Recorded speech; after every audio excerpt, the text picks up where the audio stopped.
पाठ 2। कहीं ऐसा ना हो, इट शुड नॉट बी। पाठ परिचय, चैप्टर इंट्रोडक्शन।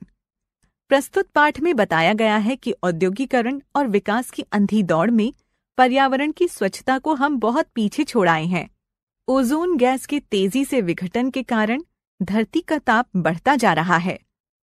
हमें हर हाल में धरती को प्रदूषण मुक्त करके पर्यावरण को बचाना ही होगा। आइए पर्यावरण के बारे में सचेत करती इस कहानी को पढ़ें। अब्दुल तेजी से स्कूल की ओर बढ़ा जा रहा था।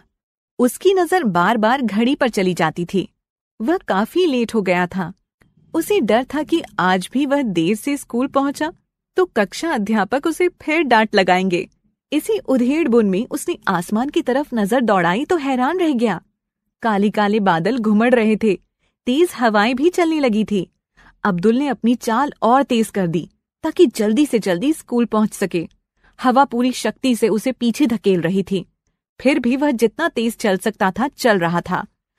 हवा का वेग बढ़ता ही जा रहा था। अब्दुल को एक एक पग बढ़ाना कठिन हो रहा था। थोड़ी ही देर में वह हांफने लगा और बैठ गया। धूल के कारण उसने अपना सिर घुटनों में छिपा लिया। तभी उसे बादलों की तेज गरज और हवा की तीव्र सनसनाहट सुनाई दी। उसे लगा कि वह चक्रवात में घिर गया है। इसके बाद उसे कुछ भी होश न रहा। काफी समय बाद शरीर पर ऊष्मा का तीखा स्पर्श पाकर उसकी चेतना लौटी।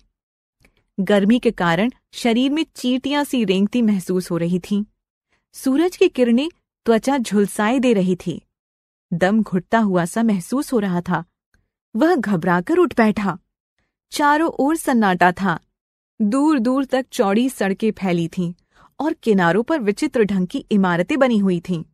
अपने को अनजान नगरी में पाकर वह आश्चर्यचकित हो रहा था।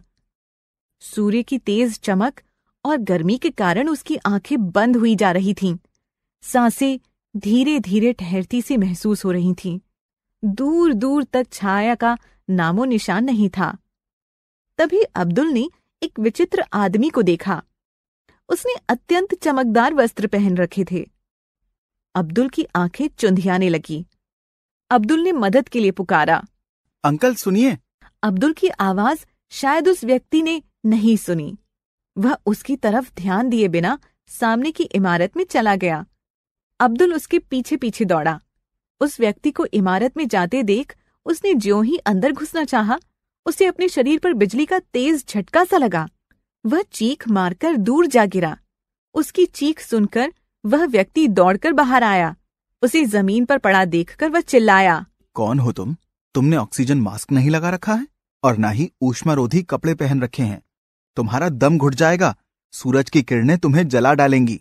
अब्दुल को उसकी आवाज में एक अजीब सी खनक महसूस हुई, जैसे आवाज किसी खोखले पाइप से आ रही हो।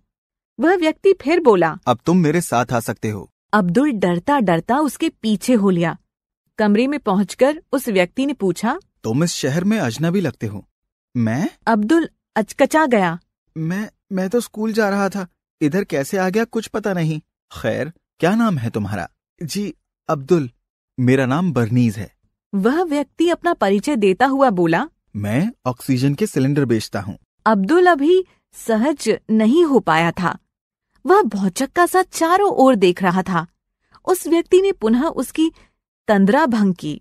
वह कह रहा था, एक बात समझ में नहीं आई कि ऐसी भी क्या मजबूरी थी जो बिना ऑक्सीजन मास्क लगाए और बिना ऊष्मारोधक कपड़े पहने तुम बाहर निकल पड़े। जानते नहीं, वायुमंडल में हानिकारक गैसों की मात्रा इतनी बढ़ चुकी है कि बिना मास्क लगाए जीवित नहीं रहा जा सकता है। सूरज की किरणें इतनी तीखी हो चुकी हैं कि ऊष्मारोधी कपड़े न पहनने पर त्वचा झुलस सकती है। यह ऑक्सीजन मास्क और ऊष्मारोधी कपड़े क्या भला हैं? तुम्हें इतना भी नहीं पता? वह व्यक्ति आश्चर्य से उछल सा पड़ा। वातावरण में हानिकारक गैसों की मात्रा बढ़ जाने के कारण ऑक्सीजन मास्क लगाना अत्यंत आवश्यक है ताकि शुद्ध ऑक्सीजन मिलती रहे। और ऊष्मारोधी कपड़े सूरज की गर्मी और पैराबैंगनी विकिरण से बचने के लिए विकसित किए गए हैं।